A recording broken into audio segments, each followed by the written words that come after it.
1 Raja-Raja 7. Istana Salomo. Salomo mendirikan istananya sampai 13 tahun lamanya. Barulah selesai seluruh istananya itu. Ia mendirikan gedung hutan Libanon, 100 hasta panjangnya dan 50 hasta lebarnya dan 30 hasta tingginya, disangga oleh 3 jajar tiang kayu aras dengan ganja kayu aras di atas tiang itu. Gedung itu ditutup dari atas dengan langit-langit kayu aras, di atas balok-balok melintang yang disangga oleh tiang-tiang itu, 45 jumlahnya, yakni 15 sejajar. Ada pula 3 jajar jendela berbidai, jendela berhadapan dengan jendela 3 kali, dan semua pintu dan jendela segi 4 bangunnya.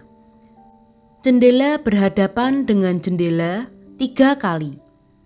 Ia membuat juga balai saka 50 hasta panjangnya dan 30 hasta lebarnya, dengan di sebelah depannya sebuah balai lagi yang bertiang dan bertangga di sebelah depannya. Dibuatnya juga balai singgasana, tempat ia memutuskan hukum, balai pengadilan, yang ditutupi dengan kayu aras dari lantai sampai ke balok langit-langit. Dan gedung kediamannya sendiri, di pelataran yang lain, lebih ke sebelah dalam lagi dari balai itu, adalah sama buatannya. Dan bagi anak Firaun, yang diambil Salomo menjadi istrinya, dibuatnya juga sebuah gedung sama dengan balai itu. Tembok dari semuanya ini dibuat dari batu yang mahal-mahal, yang sesuai dengan ukuran batu pahat, digergaji dengan gergaji dari sebelah dalam dan dari sebelah luar, dari dasar sampai ke atas, dan juga dari tembok luar sampai kepada tembok pelataran besar. Bahkan dasar gedung-gedung itu dari batu yang mahal-mahal, batu yang besar-besar, batu yang 10 hasta, dan batu yang 8 hasta. Di bagian atas ada batu yang mahal-mahal, berukuran batu pahat, dan kayu aras juga. Sekeliling pelataran besar ada tembok dari 3 jajar batu pahat, dan 1 jajar balok kayu aras. Demikian juga sekeliling pelataran dalam rumah Tuhan dan balainya. Benda-benda logam bait suci. Kemudian Raja Salomo menyuruh orang menjemput Hiram dari Tirus. Dia adalah anak seorang janda dari suku Naftali, sedang ayahnya orang Tirus, tukang tembaga. Ia penuh dengan keahlian, pengertian, dan pengetahuan untuk melakukan segala pekerjaan tembaga. Ia datang kepada Raja Salomo, lalu melakukan segala pekerjaan itu bagi raja. Ia membentuk 2 tiang tembaga, tinggi tiang yang satu 18 hasta dan dapat dililit oleh tali yang 12 hasta panjangnya. Tiang yang kedua demikian juga. Dibuatnya juga 2 ganja untuk ditaruh di kepala tiang-tiang itu dari tembaga tuangan, tinggi ganja yang satu 5 hasta dan tinggi ganja yang kedua 5 hasta. Dibuatnya pula 2 jala-jala untuk ganja yang ada di kepala tiang itu. Jala-jala itu semacam kawat berpilin, semacam untaian rantai. 1 jala-jala untuk ganja yang satu, dan 1 jala-jala untuk ganja yang kedua. Kemudian dibuatnya juga buah-buah delima, 2 jajar berkeliling pada jala-jala yang satu, untuk menutupi ganja yang di ujung tiang itu, dan demikian pula dibuatnya pada ganja yang kedua. Dan ganja yang di kepala tiang dekat balai depan itu berbentuk bunga bakung, tingginya 4 hasta, yakni ganja-ganja yang di atas kedua tiang itu, di sebelah atas sekali, lewat jala-jala yang meliliti perut ganja itu, dan buah-buah delima ada 200 berjajar berkeliling pada ganja yang satu, demikian juga pada yang kedua. Kemudian tiang-tiang itu didirikannya dekat balai ruang besar. Ketika ia mendirikan tiang kanan, ia menamainya Yakin. Ketika ia mendirikan tiang kiri, ia menamainya Boas. Dan setelah bentukan bunga bakung itu ditaruh di kepala tiang-tiang itu, maka siaplah pekerjaan membuat tiang-tiang itu. Kemudian dibuatnyalah laut tuangan yang 10 hasta dari tepi ke tepi, bundar keliling, 5 hasta tingginya, dan yang dapat dililit berkeliling oleh tali yang 30 hasta panjangnya. Dan di bawah tepinya ada gambar buah labu yang mengelilinginya sama sekali, 10 dalam sehasta, merangkum laut itu berkeliling, labu itu 2 jajar, dituang setuangan dengan bejana itu.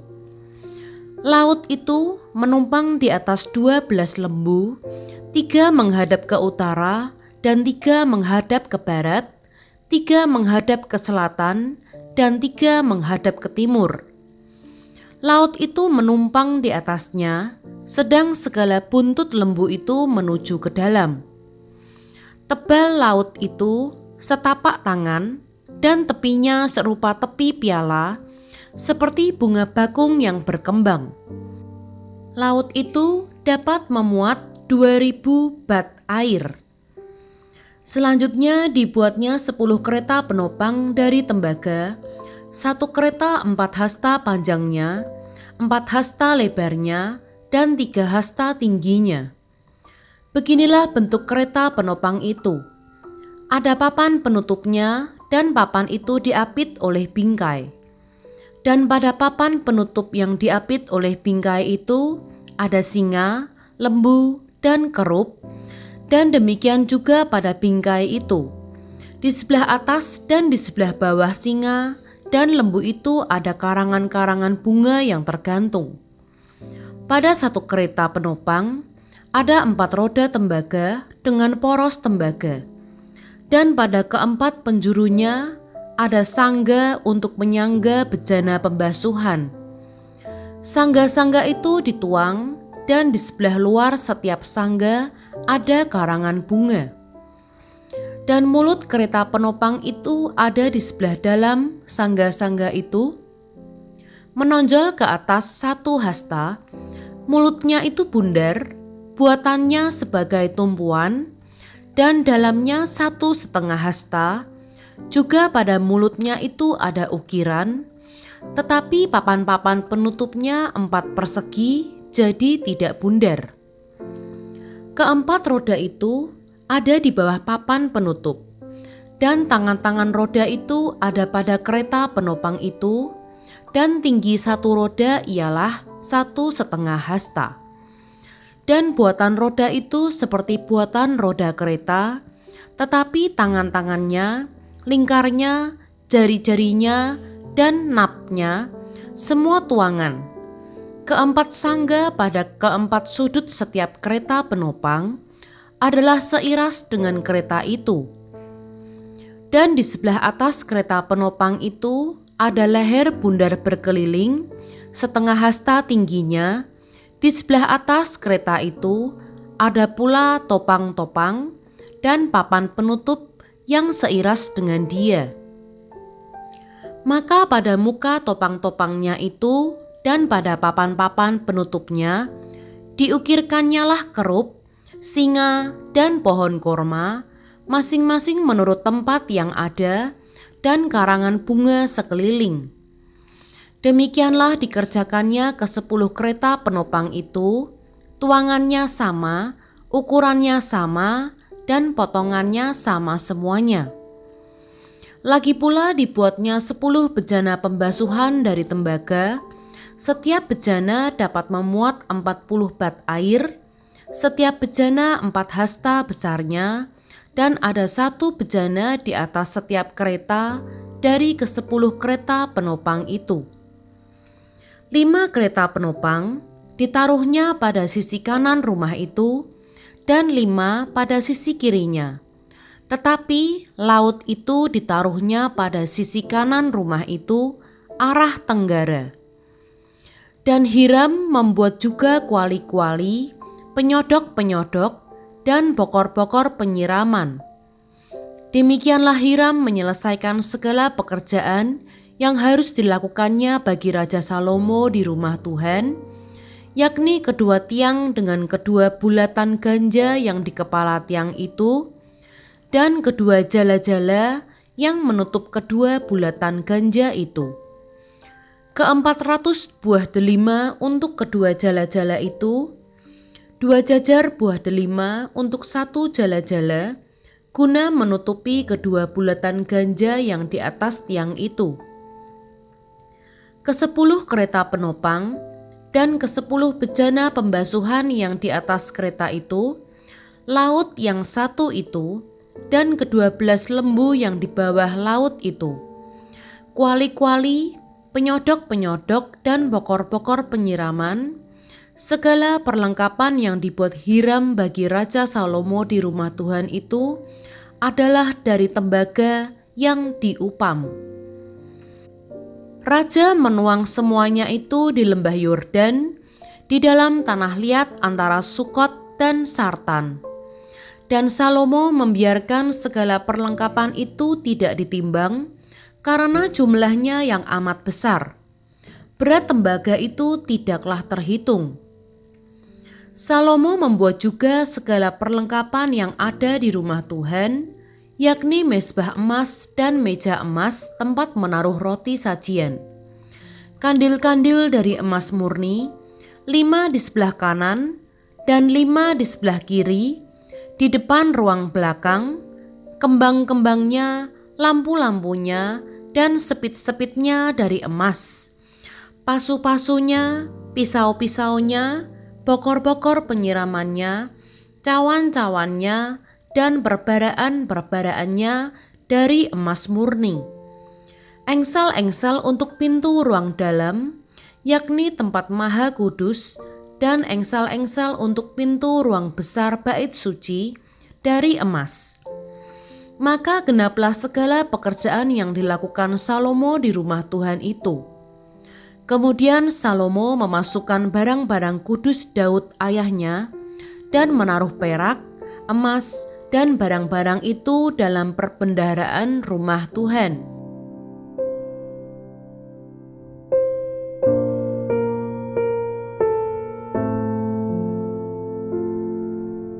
Satu Raja-Raja 8. Pentahbisan bait suci 8 ayat 1-66. Tabut perjanjian dipindahkan dan kemuliaan Tuhan memenuhi bait suci. Pada waktu itu, Raja Salomo menyuruh para tua-tua Israel dan semua kepala suku, yakni para pemimpin puak orang Israel, berkumpul di hadapannya di Yerusalem untuk mengangkut tabut perjanjian Tuhan dari kota Daud, yaitu Sion. Maka pada hari raya di bulan Etanim, yakni bulan ke-7, berkumpullah di hadapan Raja Salomo semua orang Israel. Setelah semua tua-tua Israel datang, maka imam-imam mengangkat tabut itu.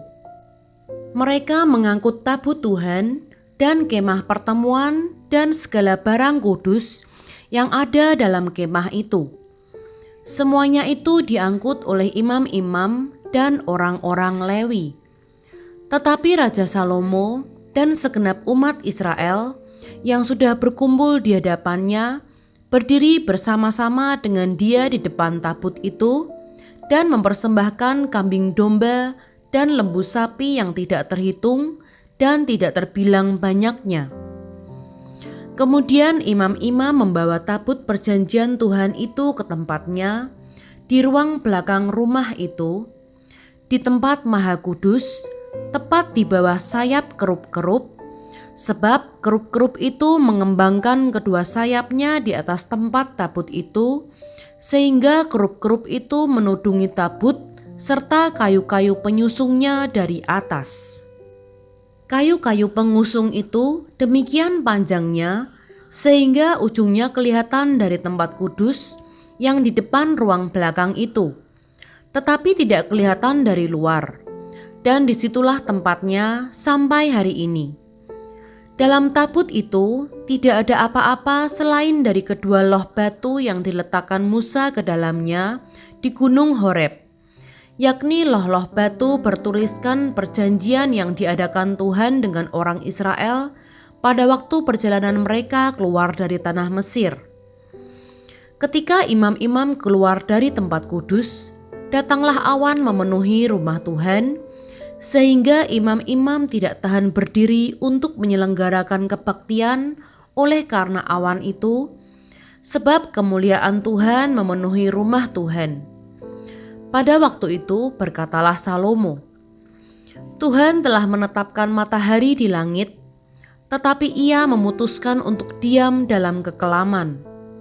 Sekarang, aku telah mendirikan rumah kediaman bagimu, tempat engkau menetap selama-lamanya. Tuhan menepati janjinya kepada Daud. Kemudian berpalinglah raja, lalu memberkati seluruh jemaah Israel, sedang segenap jemaah Israel berdiri. Ia berkata, "Terpujilah Tuhan Allah Israel yang telah menyelesaikan dengan tangannya apa yang difirmankannya dengan mulutnya kepada Daud, ayahku, demikian. Sejak aku membawa umatku Israel keluar dari Mesir, tidak ada kota yang kupilih di antara segala suku Israel untuk mendirikan rumah di sana sebagai tempat kediaman namaku. Tetapi aku telah memilih Daud untuk berkuasa atas umatku Israel." Lalu raja melanjutkan, "Ketika Daud ayahku bermaksud mendirikan rumah untuk nama Tuhan Allah Israel, berfirmanlah Tuhan kepadanya, 'Engkau bermaksud mendirikan rumah itu untuk namaku, dan maksudmu itu memanglah baik. Hanya bukanlah engkau yang akan mendirikan rumah itu, melainkan anak kandungmu yang akan lahir kelak, dialah yang akan mendirikan rumah itu untuk namaku.' Jadi Tuhan telah menepati janji yang telah diucapkannya. Aku telah bangkit menggantikan Daud ayahku dan telah duduk di atas tahta kerajaan Israel, seperti yang difirmankan Tuhan. Aku telah mendirikan rumah ini untuk nama Tuhan Allah Israel, dan telah menyediakan di sana tempat untuk tabut yang memuat perjanjian yang telah diadakan Tuhan dengan nenek moyang kita ketika mereka dibawanya keluar dari tanah Mesir." Doa Salomo. Kemudian berdirilah Salomo di depan mezbah Tuhan di hadapan segenap jemaah Israel. Ditadahkannya lah tangannya ke langit, lalu berkata, "Ya Tuhan Allah Israel, tidak ada Allah seperti Engkau di langit di atas dan di bumi di bawah. Engkau yang memelihara perjanjian dan kasih setia kepada hamba-hambamu yang dengan segenap hatinya hidup di hadapan-Mu. Engkau yang tetap berpegang pada janji-Mu terhadap hamba-Mu Daud ayahku, dan yang telah menggenapi dengan tangan-Mu apa yang Kau firmankan dengan mulut-Mu, seperti yang terjadi pada hari ini. Maka sekarang ya Tuhan Allah Israel, peliharalah apa yang Kau janjikan kepada hamba-Mu Daud ayahku dengan berkata, 'Keturunanmu tak akan terputus di hadapanku dan tetap akan duduk di atas tahta kerajaan Israel, asal anak-anakmu tetap hidup di hadapanku sama seperti engkau hidup di hadapanku.' Maka sekarang ya Allah Israel, biarlah kiranya menjadi nyata keteguhan janji yang telah Kau ucapkan kepada hamba-Mu Daud ayahku. Tetapi benarkah Allah hendak diam di atas bumi? Sesungguhnya langit, bahkan langit yang mengatasi segala langit pun tidak dapat memuat Engkau. Terlebih lagi rumah yang kudirikan ini. Maka berpalinglah kepada doa dan permohonan hamba-Mu ini ya Tuhan Allahku, Dengarkanlah seruan dan doa yang hamba-Mu panjatkan di hadapan-Mu pada hari ini. Kiranya matamu terbuka terhadap rumah ini siang dan malam, terhadap tempat yang Kau katakan, namaku akan tinggal di sana. Dengarkanlah doa yang hamba-Mu panjatkan di tempat ini, dan dengarkanlah permohonan hamba-Mu dan umat-Mu Israel yang mereka panjatkan di tempat ini, bahwa Engkau juga yang mendengarnya di tempat kediaman-Mu di surga. Dan apabila Engkau mendengarnya, maka Engkau akan mengampuni. Jika seseorang telah berdosa kepada temannya, lalu diwajibkan mengangkat sumpah dengan mengutuk dirinya, dan dia datang bersumpah ke depan mezbah-Mu di dalam rumah ini, maka Engkau pun kiranya mendengarkannya di sorga, dan bertindak serta mengadili hamba-hamba-Mu, yakni menyatakan bersalah orang yang bersalah dengan menanggungkan perbuatannya kepada orang itu sendiri, tetapi menyatakan benar orang yang benar dengan memberi pembalasan kepadanya yang sesuai dengan kebenarannya. Apabila umat-Mu Israel terpukul kalah oleh musuhnya karena mereka berdosa kepadamu, kemudian mereka berbalik kepadamu dan mengakui nama-Mu, dan mereka berdoa dan memohon kepadamu di rumah ini, maka Engkau pun kiranya mendengarkannya di sorga dan mengampuni dosa umat-Mu Israel dan mengembalikan mereka ke tanah yang telah Kau berikan kepada nenek moyang mereka. Apabila langit tertutup sehingga tidak ada hujan, sebab mereka berdosa kepadamu, lalu mereka berdoa di tempat ini dan mengakui nama-Mu, dan mereka berbalik dari dosanya, sebab Engkau telah menindas mereka, maka Engkau pun kiranya mendengarkannya di sorga dan mengampuni dosa hamba-hamba-Mu, umat-Mu Israel. Karena Engkaulah yang menunjukkan kepada mereka jalan yang baik yang harus mereka ikuti, dan Engkau kiranya memberikan hujan kepada tanah-Mu yang telah Kau berikan kepada umat-Mu menjadi milik pusaka.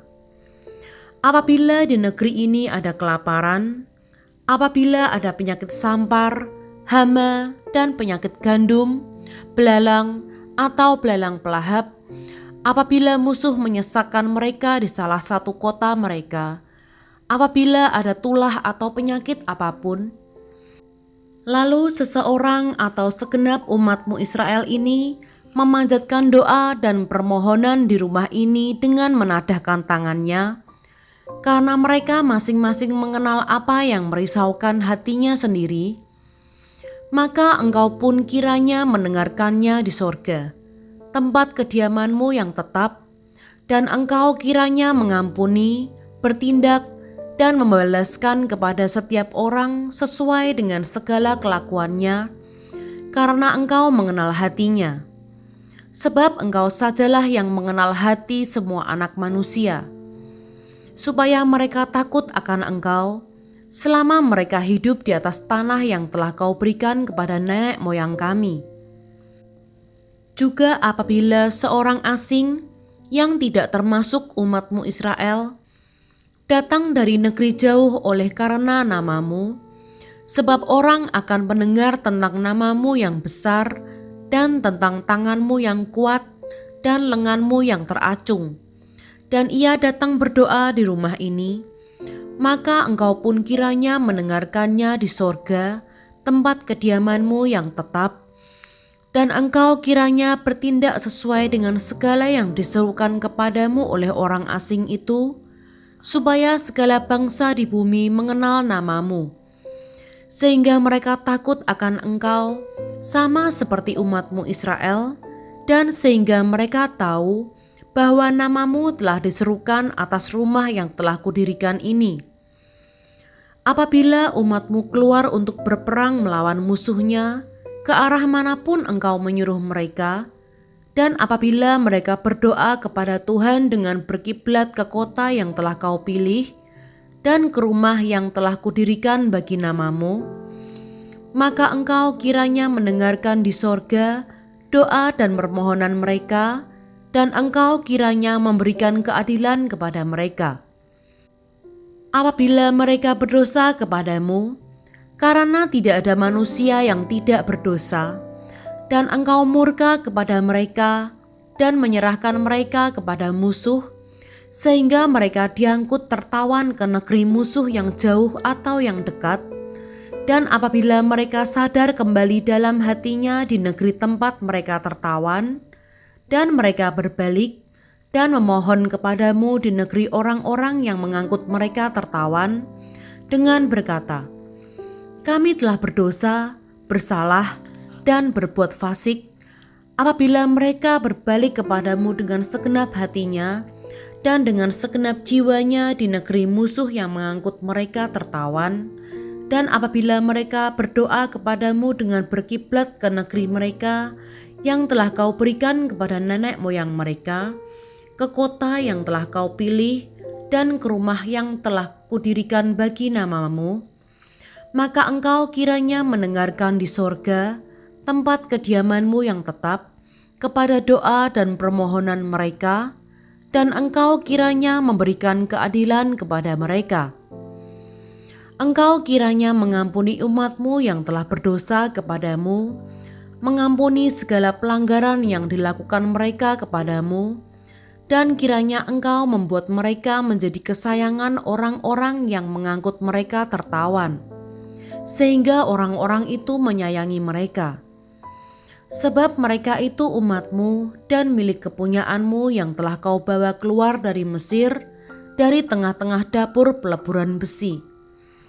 Hendaklah matamu terbuka terhadap permohonan hambamu dan terhadap permohonan umatmu Israel, dan hendaklah Engkau mendengarkan mereka seberapa kali mereka berseru kepadamu.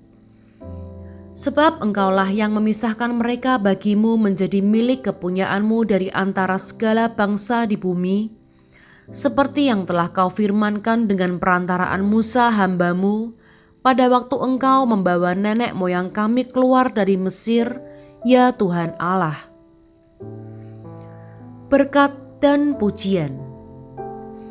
Ketika Salomo selesai memanjatkan segala doa dan permohonan itu kepada Tuhan, bangkitlah ia dari depan mezbah Tuhan setelah berlutut dengan menadahkan tangannya ke langit. Maka berdirilah ia dan memberkati segenap jemaah Israel dengan suara nyaring. Katanya, terpujilah Tuhan yang memberikan tempat perhentian kepada umatnya Israel, tepat seperti yang difirmankannya. Dari segala yang baik yang telah dijanjikannya dengan perantaraan Musa hambanya, tidak ada satupun yang tidak dipenuhi. Kiranya Tuhan Allah kita menyertai kita sebagaimana Ia telah menyertai nenek moyang kita. Janganlah Ia meninggalkan kita dan janganlah Ia membuangkan kita. Tetapi hendaklah dicondongkannya hati kita kepadanya untuk hidup menurut segala jalan yang ditunjukkannya dan untuk tetap mengikuti segala perintahnya dan ketetapannya dan peraturannya yang telah diperintahkannya kepada nenek moyang kita. Hendaklah perkataan yang telah kumohonkan tadi di hadapan Tuhan, dekat pada Tuhan Allah kita, siang dan malam, supaya Ia memberikan keadilan kepada hambanya dan kepada umatnya Israel, menurut yang perlu pada setiap hari. Supaya segala bangsa di bumi tahu bahwa Tuhanlah Allah dan tidak ada yang lain. Dan hendaklah kamu berpaut kepada Tuhan, Allah kita, dengan sepenuh hatimu dan dengan hidup menurut segala ketetapannya dan dengan tetap mengikuti segala perintahnya seperti pada hari ini. Korban pentahbisan dan perayaan. Lalu raja bersama-sama segenap Israel mempersembahkan korban sembelihan di hadapan Tuhan. Sebagai korban keselamatannya kepada Tuhan, Salomo mempersembahkan 22.000 ekor lembu sapi dan 120.000 ekor kambing domba. Demikianlah raja dan segenap Israel mentahbiskan rumah Tuhan itu. Pada hari itu juga raja menguduskan pertengahan pelataran yang di depan rumah Tuhan, sebab disitulah ia mempersembahkan korban bakaran, korban sajian, dan segala lemak korban keselamatan, sebab mezbah tembaga yang di hadapan Tuhan itu terlalu kecil untuk memuat korban bakaran dan korban sajian dan segala lemak korban keselamatan itu. Lalu Salomo mengadakan perayaan pada waktu itu juga di hadapan Tuhan Allah kita selama 7 hari bersama-sama dengan seluruh Israel, suatu jemaah yang besar dari jalan masuk ke Hamat sampai ke sungai Mesir. Pada hari yang ke-8 disuruhnya bangsa itu pergi. Maka mereka memohon berkat untuk raja, lalu pulang ke kemah mereka sambil bersukacita dan bergembira atas segala kebaikan yang telah dilakukan Tuhan kepada Daud, hambanya, dan kepada orang Israel, umatnya.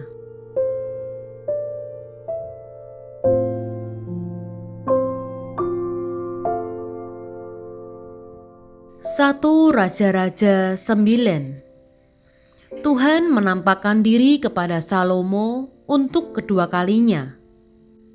Ketika Salomo selesai mendirikan rumah Tuhan dan istana raja dan membuat segala yang diinginkannya, maka Tuhan menampakkan diri kepada Salomo untuk kedua kalinya seperti ia sudah menampakkan diri kepadanya di Gibeon.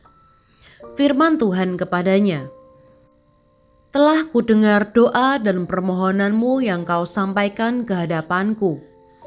Aku telah menguduskan rumah yang kau dirikan ini untuk membuat namaku tinggal di situ sampai selama-lamanya. Maka mataku dan hatiku akan ada di situ sepanjang masa. Mengenai engkau, jika engkau hidup di hadapanku sama seperti Daud ayahmu, dengan tulus hati dan dengan benar, dan berbuat sesuai dengan segala yang kuperintahkan kepadamu, dan jika engkau tetap mengikuti segala ketetapan dan peraturanku, maka aku akan meneguhkan tahta kerajaanmu atas Israel untuk selama-lamanya, seperti yang telah kujanjikan kepada Daud ayahmu dengan berkata, keturunanmu takkan terputus dari tahta kerajaan Israel.